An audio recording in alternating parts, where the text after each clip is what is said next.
speak to the Commanders' defense this week, what you're looking at? Yeah. Obviously they're 2-1. I don't think a lot of people gave them that opportunity or gave them that chance or thought that they would be in that position. But they're playing really good football as a unit, as a team. Got to respect what they're doing. They play hard. Very physical team. A lot of veterans mixed in with a couple young guys. But we definitely have a challenge this week. Obviously, you have a lot of familiarity going against Bobby Wagner for years now. Kind of, what does he bring to that defense, and what does it mean to the impact? Yeah, I mean, he's one of the best to ever do it. So the leadership, obviously seeing things before they happen. He is who he is for a reason. He's proven that, time and time again. Obviously he's a little older now, but, you still got to respect a guy like that. 3 games in, how do you see your comfort level in this offense kind of come out in games, practice? Yeah, super comfortable. Obviously, last game, we just couldn't get over the hump and get right. Stats were down as far as our whole offense, but as far as it's a good team, obviously.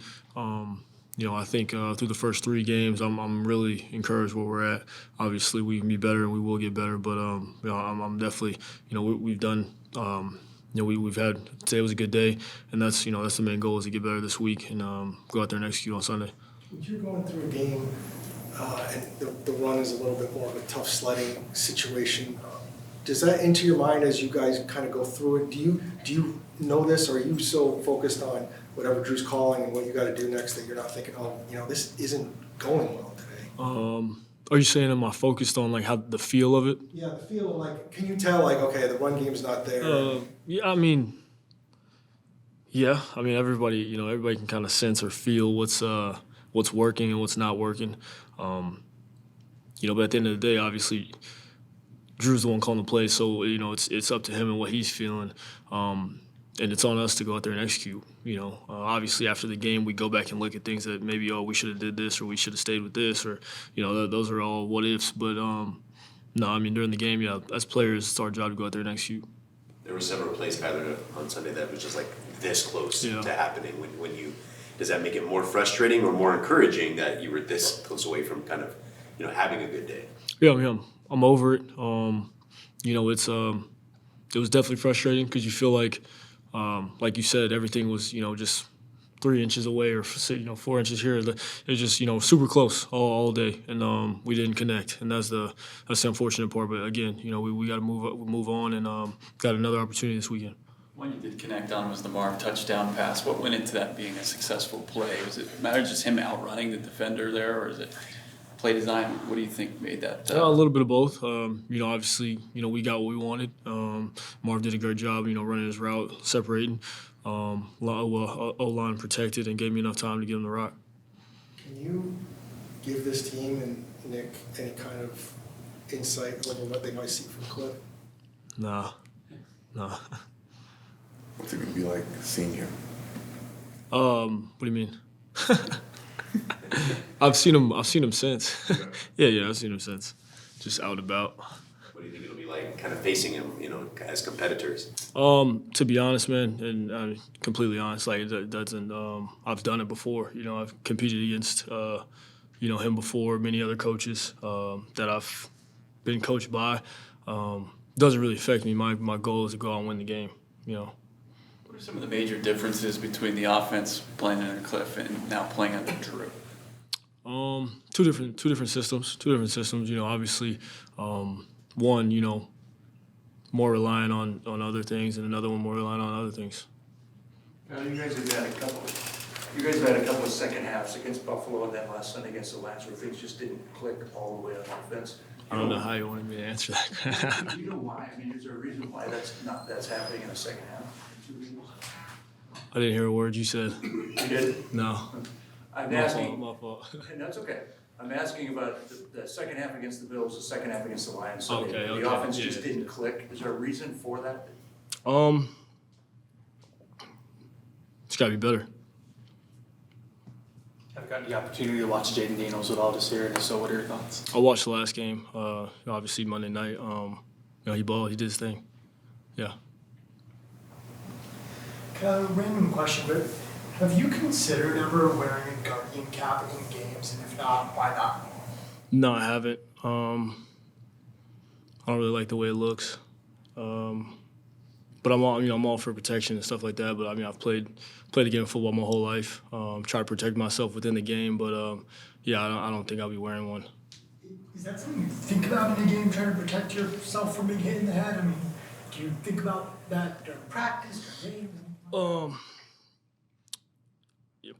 I do, yeah. When I'm out and about, yeah, I'm protecting myself. If I know I'm getting, and getting in harm's way, or if there's a lot of guys around me, yeah, the next, my mental is make it to the next play. If there's guys that are free runners at me, and I don't think that I'll be able to escape it, protect the ball and protect myself. Do you think the look of it is a reason why guys probably might not want to wear it in a game? I just think it's, we grew up playing this game. It's a violent game. We all know that.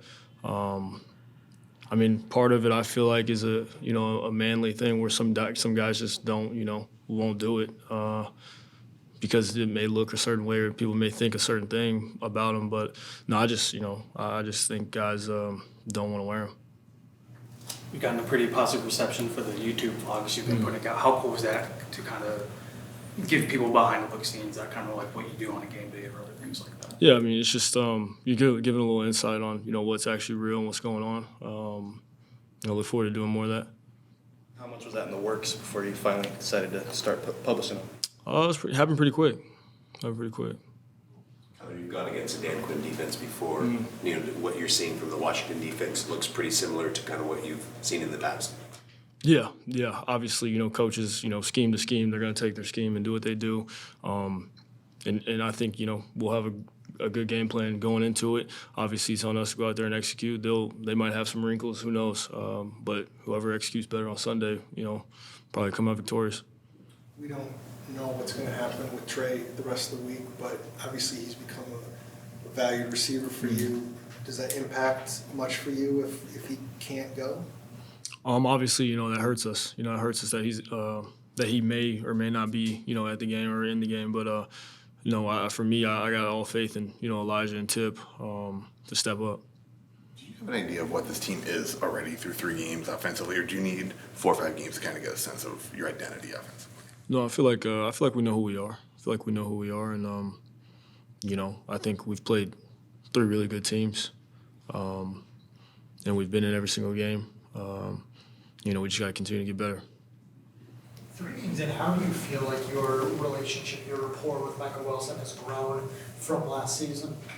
Just grown a lot, not only on the field but off the field. We've done a lot of work together, a lot of routes on air this offseason, a lot of weekends just going out grinding, and then the connection off the field, it's grown as well. We both love what we do. We love this game, and we want to get to where we want to get to is ultimately win Super Bowls.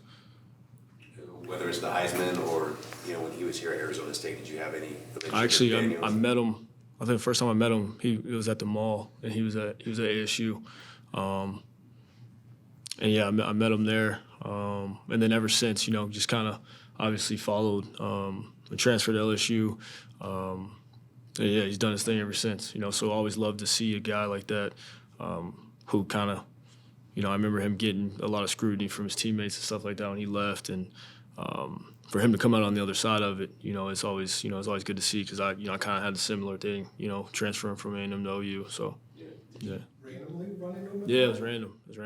I don't think I really knew who he was at the time. Because he was just this baby-faced tall kid. Yeah. Did he introduce himself? Yeah, he did. Yeah.